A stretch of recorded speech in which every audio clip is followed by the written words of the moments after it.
Hi guys, welcome back to my channel, and today we're going to be talking about what happened to Lisa Froon and Kris Kremers and the suspicious factors surrounding it. So Lisa was 22 years old and she was described as being optimistic, she was just a kind person, and she was actually an aspiring volleyball player. And Kris was 21 and she was described as being responsible, creative, and again just a kind person. So they both grew up in Amersfoort. I'll insert like where it is. I don't know if I'm saying it right, but they grew up in Amersfoort in the Netherlands. So they both saved up their money for 6 months because they wanted to go to Panama for a 6-week holiday. They wanted to go to learn Spanish and to actually help with locals and especially volunteer with children. So this was a somewhat reward for Lisa graduating university in applied sciences. So their trip began on the 15th of March 2014, and for the first 2 weeks of their trip they were just exploring the area and just being general tourists. So after these 2 weeks they travelled to Bucket. I think I'm pronouncing that right again. There's so many words and so many places in this story that I'm like, don't know if I'm pronouncing it right, but hopefully I am. So yeah, they travelled to Bucket to live with a host family, and this is where they plan to stay for the next 4 weeks of their trip. So on the 1st of April, the girls actually decided that they wanted to go on a hike. And this was actually pretty strange because the day after they were planning to go on that exact same hike, but with a professional, with someone that knew the area well. So it was just a bit bizarre that they decided to go on their own when literally the next day someone that knew the area a lot better than they did was actually going to take them. So again, on the 1st of April, they were actually seen having lunch with 2 Dutchmen that they'd made friends with previously. So the 4 were just seen having a normal lunch and just talking. So shortly after this lunch, Kris and Lisa decided that they wanted to hike up the Baru volcano, and this wasn't actually far from the host family's house. And when they hiked up this, they decided to take the host family's dog with them. However, on the night of the 1st of April, the host family's dog came back, but the girls didn't. So the host family was a little worried, but they just thought that the girls wanted to stay a bit longer on the hike, and that's why they actually sent the dog back. But the family did, however, contact Lisa's mum just to see if she'd heard from her, and she actually didn't. So the next morning the girls were actually meant to meet with their tour guide at 8 a.m, and when they didn't show, he was a bit worried. So he actually went to the host family's house just to see where they were, just to see if they'd slept in, because it was only 8 a.m. So the host family said that they didn't know where they were and that they didn't actually return that night. So that they saw that none of the girls' things had actually gone other than what they took with them on the hike. So this is when they decided to actually call the police. And on the 3rd of April, there was just a small search sent out just in the area that the girls were meant to be hiking, and there was a few locals that went to help with the search, but unfortunately nothing was found. No clues to where the girls had gone was found. So on the 6th of April, both the girls' families flew out to Panama, as well as Dutch detectives and sniffer dogs, just to try and help with the case more. So they sent out a bigger search this time with the help from the Dutch detectives and the sniffer dogs, but unfortunately even this huge search didn't bring any clues back to where the girls might have gone. So it wasn't actually until 10 weeks later, on the 14th of June, when a couple actually found Lisa's backpack.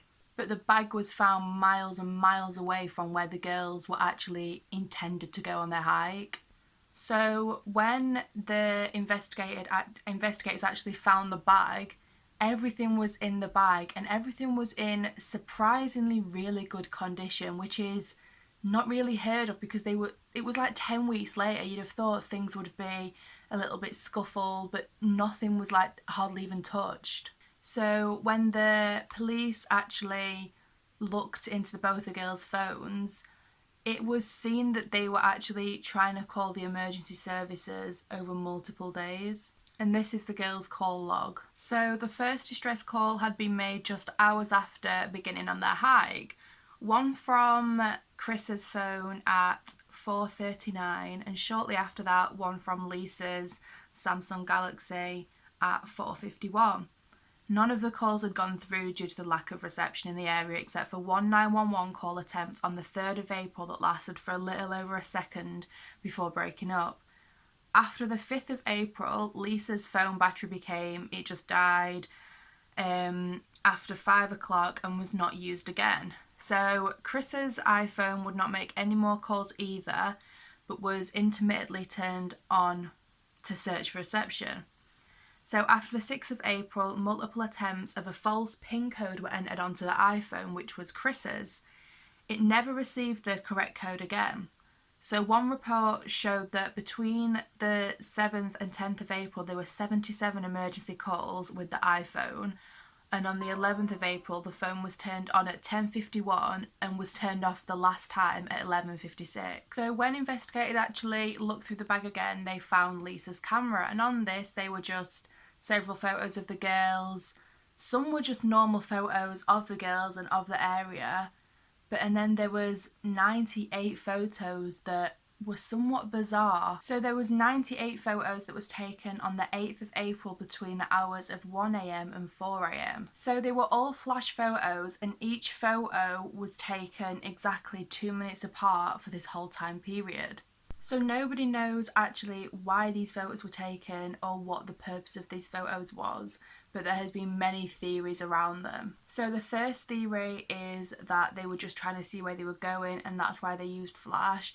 But this just confuses me even more because like when you take a picture of flash in the dark, when the flash goes off, it just makes it 10 times harder to see. Do you know what I mean? Like when you take a flash and then you try and see after, it's the hardest thing to try and do. So I don't really understand that one, but then again, it could have, like, at that time, they could have thought this is the only light we've got, so it does kind of make sense. So another theory is just that the girls are trying to get someone's attention with this flash. Anyone that was around them would have seen this flash and hopefully come to find them. So a third theory is that they were just trying to scare off animals with the flash, which makes sense because animals are quite skittish. So another theory is that they were trying to show people where they were with these photos, so taking pictures of the area that they last was. And people have also theorised, which is the creepiest to me, that these photos actually mean something.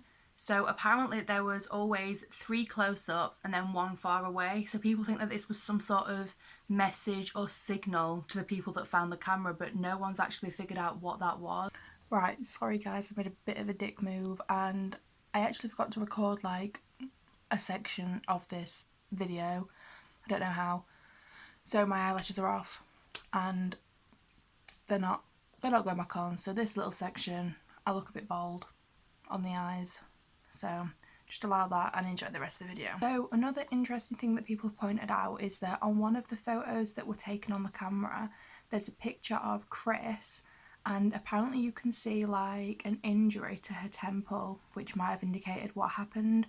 I have looked so hard for this picture, and if I find it I will insert it, but it's so hard to find, so if I do find it I will insert it. So another search was actually sent out in the area that the backpack was found, because obviously it was found miles and miles away from where they originally thought the girls went hiking. So they did find Kris's shorts, but they were like laid neatly on a rock, which is so bizarre to me because like they've been missing for so long. Why would they be just neatly placed? I don't get it. So 2 months later they actually found, I think it was Lisa's boot, and it had like part of her foot still actually in the boot, and really close to this boot they actually found a pelvic bone. So 33 other bones was found that was determined to be Lisa's and Kris's. 28 of the bones belonged to Lisa's foot, and there was obviously the pelvic bone that belonged to Kris. So what's strange is that the results came back, and from Lisa's, like the bones of Lisa's foot, there was actually still a bit of flesh attached to them, which makes sense. However, the pelvic bone from Kris had been bleached, and not only being bleached, but it had been bleached with lime, which can't be found in local soil. So unfortunately these bones did confirm that both girls were unfortunately dead, and then it just led to the question that where are the other remains? Also, no signs of animal scavenging, so it's just so weird at what actually happened to them. So let's get on into the theories. The first theory is what I find the most plausible, and is that they just died from the natural elements. They went too far into this hike, they might have gone to a different trail, they got lost, and they just died from the natural elements because they couldn't find their way back. It was quite a while since people actually found the evidence of them being there. And it makes sense because they actually tried to call emergency services, so that's a theory that I personally believe the most. The second theory that I've not actually heard before, but it kind of makes a lot of sense, was near the trail that they were meant to be on, the hike that they were doing, there was something that was called a monkey bridge, and people think that Kris died first on this monkey bridge. She fell off, and this is why Lisa was trying to make the emergency phone call, because Kris had already died. And it kind of makes sense because Kris's password was put in wrong.